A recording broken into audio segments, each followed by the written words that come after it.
Hello mga kaidol, wala na mi sa bukid ni uli mi karon og dool sa city diri sa Padada, Davao del Sur.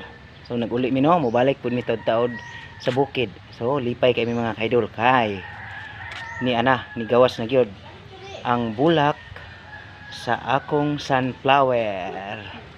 Kaya sunflower nako, taas na. Mga sunflower nako. Dagko ng punuan.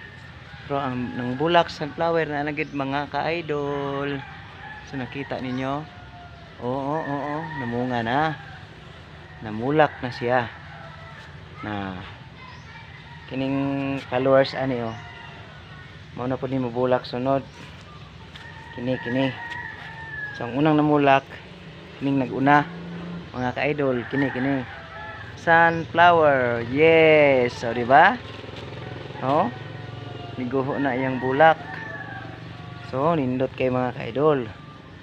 So kana nga bulak niya mobunga na, pagbunga ana magkuha tag mga liso ato kanang itanom dito sa bukid mga kaidol. Ato nang itanom. So medyo nang hipos ko dire kay nangapalit ang among labuhnon. Dagan mig labuhnon diri mga kaidol nga nangapalid dari sa bukid, ini sa Padada. So ang kalabasa namo, so wala jud na munga kay wala jud ko kitag bunga. Sige lang, bahalag di mamunga ang kalabasa, pero at least nakakita ta mga ka-idol og bulak sa sunflower. Nindot kayo tanawon ang bulak. So medyo init-init na gamay kay murag nasa mga alas 9 na mga ka-idol. So naiisa dito sa unahan sa likod nako banda gusto maklaro kay init. Mubulakay pud to pero dugay-dugay pa to mga ka-idol. So kining sunflower maunin siyang nauna. Ang punuan medyo dako-dako na siya nga punuan. Nabagnot na gani yung country mga kaidol. So di ko kalugaron og mga panglimpyo ni mga kaidol kay mobalik mi taod-taod.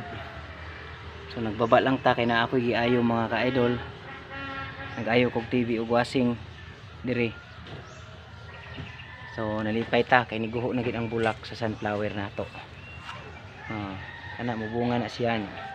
Mubunga po na diri, mubulak, mubunga kini iyang salingsing dire banda. Tambok kayo, taba kayo ang atong sunflower.